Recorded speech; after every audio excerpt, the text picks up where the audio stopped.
this is growing here, but it's currently getting watered. And one of those sprinklers just watered me good. Got a little too close. I'm here at the Flying J, next to the Loves in California. So let's talk about canceling orders for a minute. A lot of folks just do not understand the proper use of that cancel button on the app, on Central Dispatch. We just signed a new guy on recently who, let's just say he's struggling to figure it out. Out of the first 18 units that were dispatched to him, he turned around and canceled 10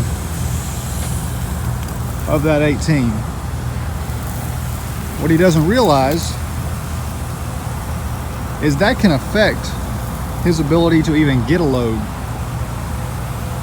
especially when he's lying about the reason for cancellation. Now, I realize that there are always going to be legitimate reasons to cancel. You're sent to a vehicle that is supposed to be operable, and when you get there, you find out the motor's torn apart and it's in the back seat. Now, sometimes it makes sense to make arrangements, figure out a way to go ahead and get that thing loaded anyway and haul it. Other times it doesn't make sense to do that. Knowing when and how to properly cancel an order is extremely important, or making sure that you have hired a dispatch agency who does understand the proper process for canceling something in order to prevent you getting a negative rating. If you don't cancel it properly, and I don't mean just by pushing the right cancellation button, but if you don't go through the right steps to process that cancellation, there is a very good chance that you could get a negative rating, and sometimes a well-deserved one. About to get wet here again. A lot of people get into car hauling with big ideas about how they're going to make all kinds of money and it's going to be real easy, and they get preconceived ideas based on something they read online, or based on some other industry they were in, or sometimes just based on what they want to see as far as a business model, and they expect to be able to come into the industry and conform it to match their expectations. And that's a costly lesson that sometimes they're a bit slow to learn. You can't come into a new industry and try to tell everybody that it's going to be done your way. Well, you can, and some people do, but those are the guys struggling to make 10, 12 grand a month on a 3-4 car wedge trailer, when one that is properly managed can do nearly twice that. Unfortunately, some people just simply will not listen.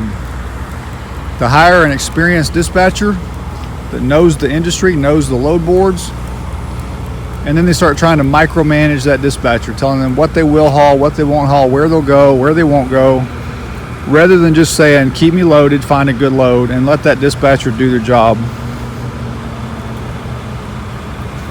And dispatching for multiple different companies, we see the numbers every day. We see what works and we see what doesn't work. We see what management style works well and what doesn't. And you don't have to do everything in a cookie cutter pattern. It doesn't all have to be done the same way. There's all kinds of different styles out there that work. Everybody's different. If you wanted to be micromanaged, you would have joined the military or went to work at Walmart But you didn't. You got into the trucking industry because you wanted to be your own boss. You wanted to be successful. You wanted to be able to make your own decisions. And that's all well and good, as long as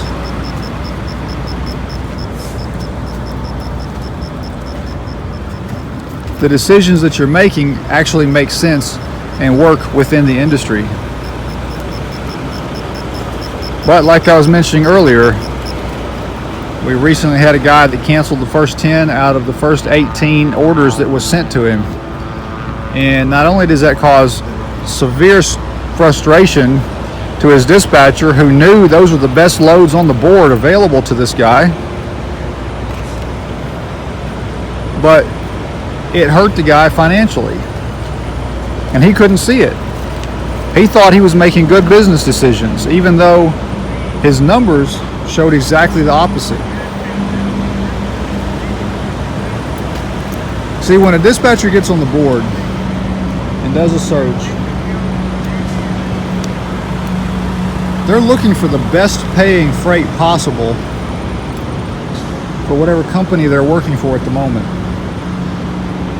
And what a lot of drivers fail to understand is that, I got to get a sticker out of Doggo's foot here.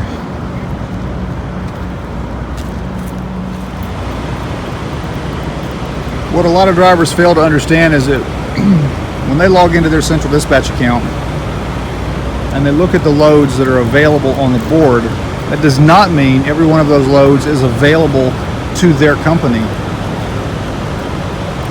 There's a large number of brokers out there that require a certain number of positive ratings before they will dispatch to you. So just because you see a good paying vehicle and you wonder why your dispatcher didn't get it when it was on the same route and they got something cheaper, doesn't mean it's because they weren't doing their job.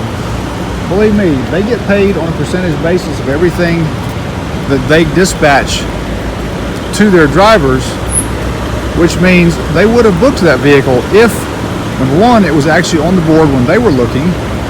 Number two, it was available to be dispatched, because there's a lot of brokers that are too lazy to remove that load after having dispatched it to somebody else, so you waste your time calling just to find out that unit's not even available anymore, but it's still on the board.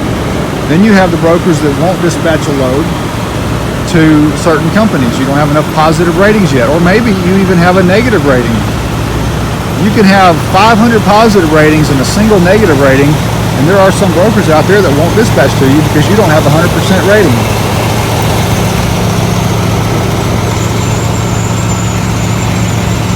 So by the time the dispatcher gets done sorting through 300 potential loads just to find you the one best load for you that will fit on your trailer, they've put a lot of effort into that.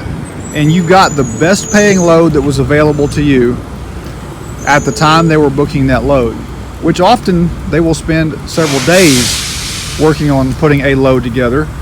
They'll log on, book the best paying vehicle on that route, and then just sit back and wait and watch. And when the next good paying one comes up, they'll book it. You make a lot better money when you book smart rather than book fast.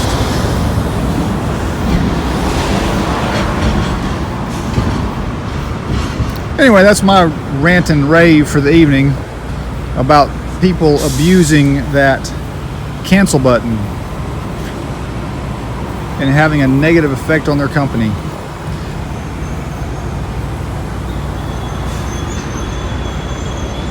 Oh, I love the nightlife of the truck stop. The sound of those big diesel engines. Love it. Y'all keep between the lines and keep the greasy side down.